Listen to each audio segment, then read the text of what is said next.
Look at this absolutely beautiful sunset lighting. Look at the sunset outside.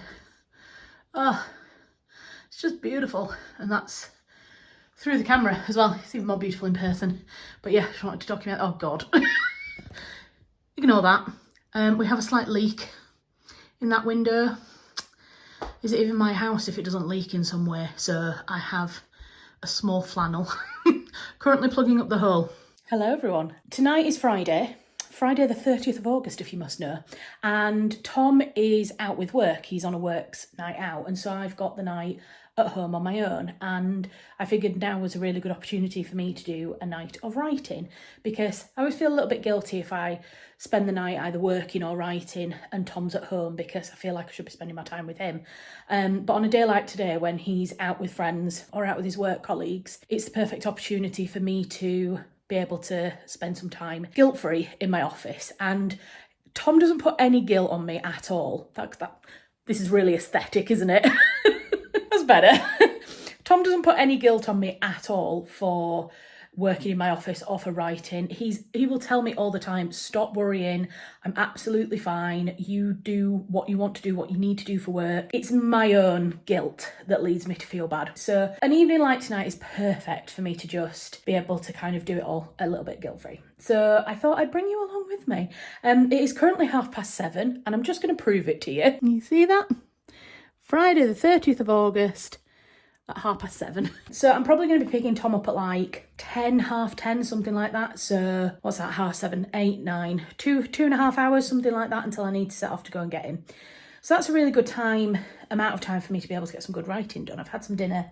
I can literally sit down now for 2.5 hours and do some writing. So I'm going to get myself all set up, and then I'll have a little chat with you about the project and what I'm working on, because I am determined to get the Lighthouse novel finished and I'm making good progress with it. So I'll get all set up at my desk and then I'll show you what I'm up to. I light some candles because I always like lighting candles on a night when I'm at home. Try this Pemberley Rain one again. I'll be honest, I wasn't hugely impressed with these candles. I found that they didn't really, is that showing up on camera? Yeah, don't really burn very brightly. That's a little bit better today. But also I left this burning for a really long time, because obviously the first time you do a burn, you're supposed to let it burn until the whole top melts, and this one didn't. It just kind of burnt down through the middle, even though I left it burning for like 4 or 5 hours. So a little bit disappointed at that, to be honest, but when it's blown out, it smells lovely. So I'm hoping that maybe now it's burnt a little bit, we might get some of that scent in the room. And then I'll also light this one. This one's called The Library. And again, it smells lovely, but if you look at it, again, it's not burnt very nicely. Anyway, when you smell them in the candle, they smell lovely, but anyway, it's lit. Again, it doesn't really provide much lighting. Do you know what? We're not here to talk candles, are we? Let's be honest. Right. So I was going to talk to you about the project, wasn't I? Sorry, I did say I would get set up. So with the Lighthouse project, I have been kind of struggling to find focus for it. And I think I've spoken about this quite a few times, is that it's quite a complicated narrative. I've found it quite hard to fit the plot points together. And to be honest, in some ways, it is still quite disjointed, but I'm trying to push through. So up till now, there's basically 3 different time periods in the book. There's the modern day, because I'm setting it in the kind of mid-late noughties. There's the historical time period around the early 1900s. So it kind of flicks a little bit between World War I and World War II. It's kind of one person's story. And then it goes all the way back to the early 1800s. And I'm just kind of struggling a little bit to fit those 3 narratives together. So what I'm doing at the moment is I'm just focusing on writing each individual person's story, and then I'm going to work on meshing them all together. So I've written the 2006 story, that's Laura's character. I've written the 1800s, that's Rab, and then I'm currently finishing off the kind of 1900s wartime character, who is Elsie. So that's who I'm working on at the moment. So I'm doing Elsie's story. And I think I'm probably about a third of the way through Elsie's story. Having said that, I've already written 5,000 words of Elsie's story alone, so it's probably going to be about 20,000 words in total, which I don't know how long Rab's story was in the end. I want to kind of say it was about the same. And then Laura's story is actually mixed in with like the kind of the main narrative. So the manuscript that's got her story in it is the longest because it is the main manuscript. So yes, that's what I'm working on today. So where I am right now, Elsie is in her, I think she's supposed to be in her 50s or early 60s. I need to, basically, one thing that I've been working on recently is getting a notion together of all of the different information about the novel. So things like characters' ages, when they were born, how old they are at certain points in the story, because it's really easy to have things in your mind and then you start writing a scene and you're like, how old is the character at the moment? And it's hard when you don't write full time, because I assume if you write full time, you've kind of got those details and those character plot like points in your head all the time. But for me, I might write something on Elsie's story and then not come back to it for a few days, and so I forget. So she was born in 1888, which would make her in World War II 98, 08, 18, 28, 38, 48. So she's supposed to be about 60, so I was right. She's supposed to be about 60 in the bit that I'm writing at the moment, and she is kind of reminiscing on her life at the lighthouse. She's been born at this lighthouse, she's grown up there, her mother and father were the keepers before her. She was the last ever lighthouse keeper before it kind of all went automated. And it's kind of telling her story a little bit, but it does connect to the main storyline. It connects to Rab, who is the historical character, and it explains how Laura in the present comes to find all of the information about Rab and about the history of the lighthouse. So yeah, that's what I'm doing at the moment. I'm writing Elsie's story. So I've literally just got to a point where she's thinking back to her childhood and to seances that her family used to do in the Victorian parlour, which is quite cool. It's not Victorian, it would be an Edwardian parlour, I suppose. Yeah, no, it wouldn't be Elizabethan, would it? Because that's... Well, actually, people say the Edwardian period, and actually Edward was only on the throne for a very short period of time, and then it became Georgian period again. But people don't talk about, like, the modern Georgian period. They just call all of that period between, like, the Victorian period and the second Elizabethan period. They just kind of tend to refer to that period all as the Edwardian period. Do you know what? Not the problem. Do you know what I'm doing right now? I am hard procrastinating. I need to get on and do some bloody writing. Right, I am going to write. I've got my very aesthetic juice, and I've got myself coffee, and I'm going to put some music on, and I'm going to just get into the zone and do some writing. So I'm going to be honest, it is 10 to 8 now.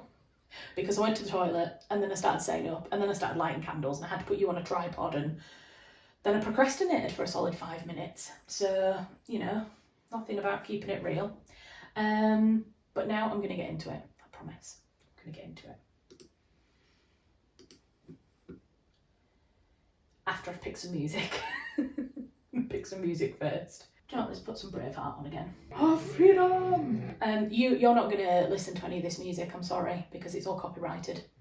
But I will be listening to the Braveheart Music and Ambience video by Ambient Worlds on YouTube. Excellent ambient channel if you like to listen to ambient music to study or to focus, so highly recommend it.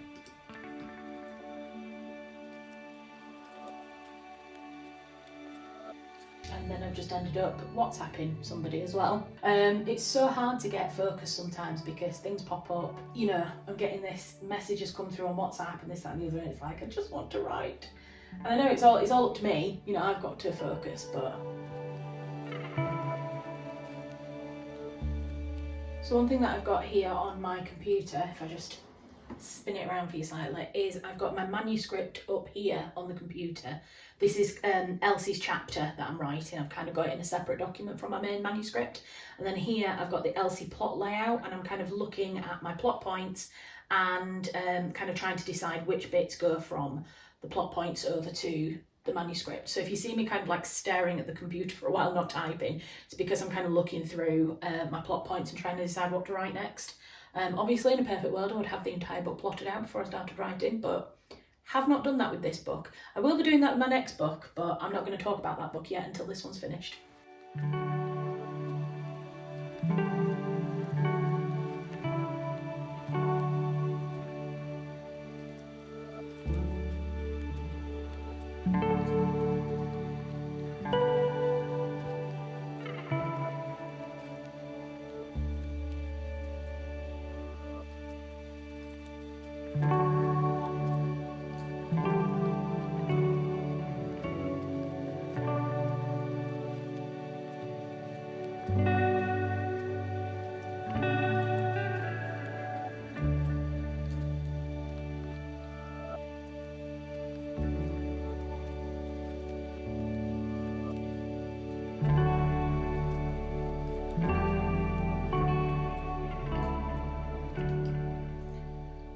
just been doing there is Googling the word teenager, because I was just writing their paths had often crossed as gangly teenagers, and then, sorry, that's Stanley scratching his scratching post in the background. Yeah, I'd written as gangly teenagers, but then I was like, they've used the term teenager in the mid-1900s, like 1940s. Somewhere, yes, mostly in America, it's an American term, is teenager, and it kind of first came around, just looking at some very brief Google history, in the early 1900s, but it wasn't really very widely used, and it's saying that even in some places in the world, in the 40s, it wasn't really used. It's a very modern term, is the word teenager, so I'm not going to use it. So I'm trying not to do too much kind of linguistic research or historical research at the moment. This is supposed to be just for getting the narrative down on paper. But when there's little things like that where I can do like some really quick research to find out what the actual correct word is to be using, then I'm going to do it. So I need to take that out. Youths, I'll use instead.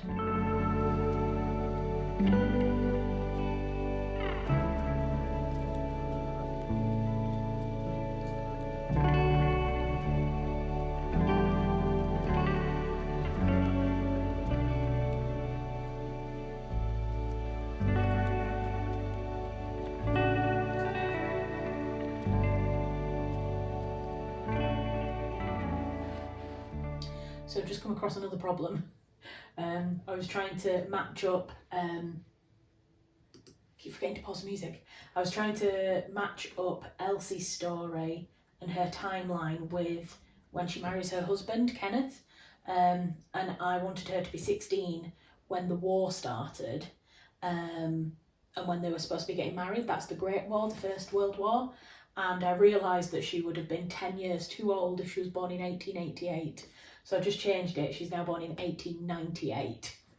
So it's one of those things, it's just, you know, you play around with dates and things, but that's why I like having Notion to play around with, because I can write all my stuff down. I mean, it doesn't have to be Notion, you can do it on anything. I happen to use Notion to write all my stuff down, so that then if I need to change something, amend something, check something, I'm checking it against Notion. I'm not writing as many inconsistencies into the manuscript.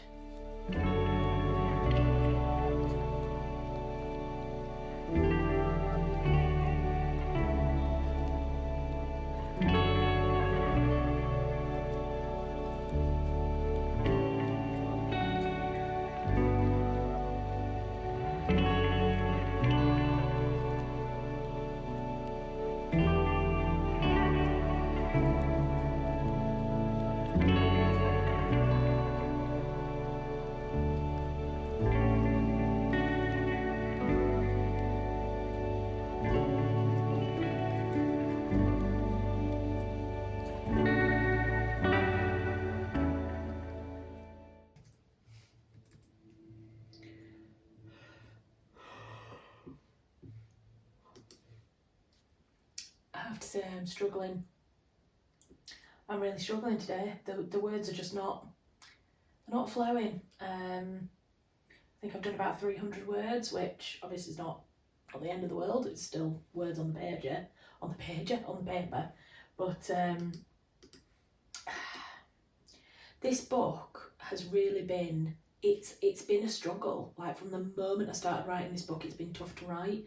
And I don't know why. Maybe it's just because I've not plotted it, maybe because the story isn't that great, maybe because it's not well thought through.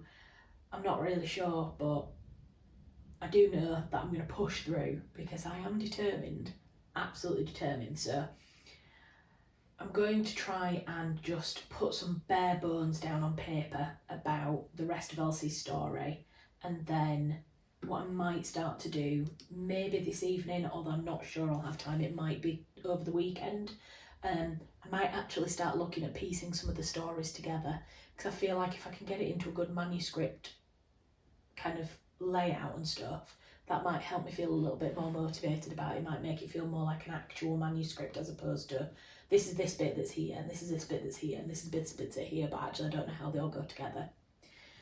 So yes, I am going to keep going. It's 8:30. I think what I might do is do 25 minutes. I'm going to do a little Pomodoro. I'm going to do 25 minutes and then I am going to have a rest. And actually what I'm going to do is very cheesy. I'm going to put on my own Pomodoro video. Nobody else has watched it, I might as well watch it myself. Yeah, I'm going to put this on. It's going to help me focus.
What lovely.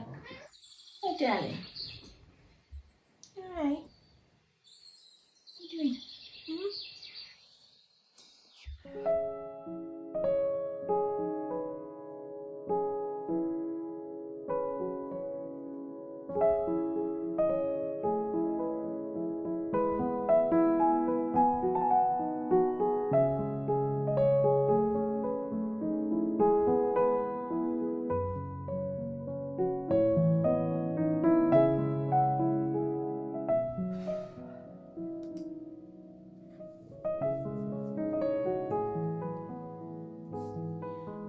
Oh, I want a break. Tom texted me in the middle of that to say that he wants picking up at 10 o'clock. Oh, so it is now currently, I don't know if you can see that on camera. Time is up here in teeny tiny letters, teeny tiny numbers. It's 9 o'clock. Oh, okay, sorry. Tom wants picking up at 10. So it's 9 o'clock now. I've got about 30 minutes probably realistically until I need to set off. I mean, it's gonna be pretty quiet getting into town, I would have thought, but I still need to get there. It takes about half an hour to get from Huddersfield from where I live, into Huddersfield, but it's also going to be pretty quiet on the roads. But Huddersfield is having some major work done at the moment on the ring road, so I don't really know where I'm going. I don't even know where I'm picking him up from actually at the moment. I best find that out. Yeah, I'm on 6,200 words, so I think I was on about 5,600, 5,800, something like that. No, I think I was on 5,600 and something. So I've done about 600 words, which I'm not unhappy about. Are they the best words I've ever written? No, definitely not. But I've got them out on paper. I've got Elsie's story a little bit further on in the narrative. I think the thing is that I'm just struggling with the why of Elsie's story. And for me, I'm writing it and I'm thinking this is a bit boring. But then again, somebody else might not find it boring. It's really hard to know, is what you're writing good enough? Are other people going to want to read it? And I'm not really putting any dialogue in my scenes at the moment. It's kind of descriptive.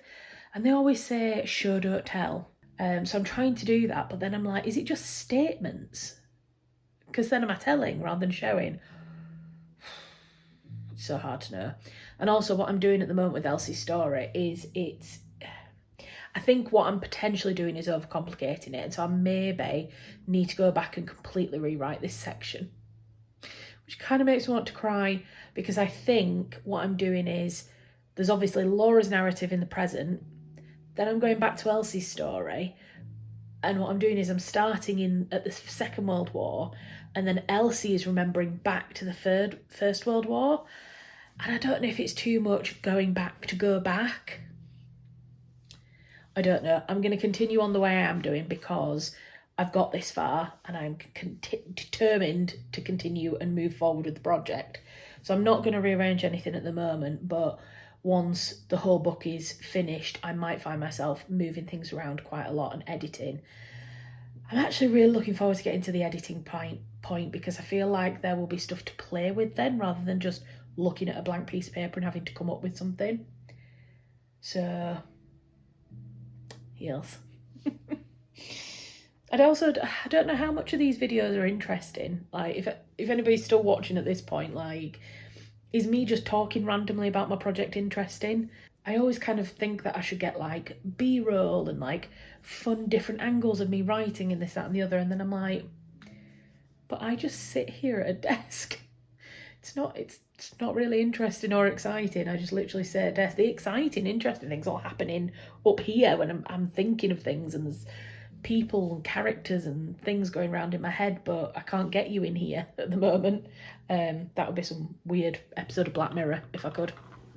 I'm very much enjoying my own Pomodoro, by the way.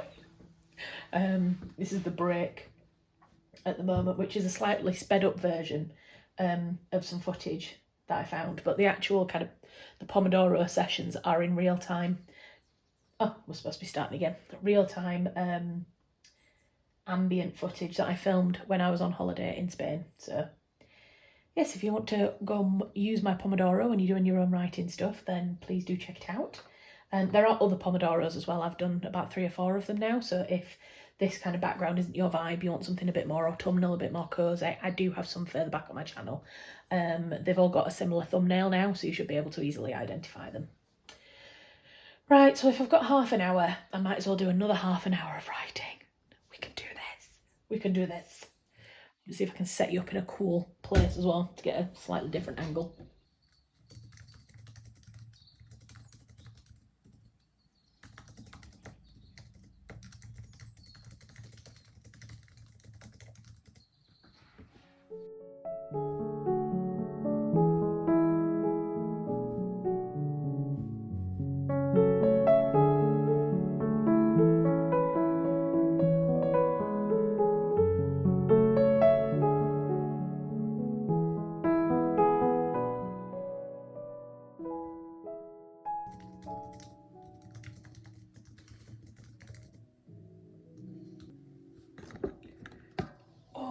Right, I think there's enough light for you to see me by.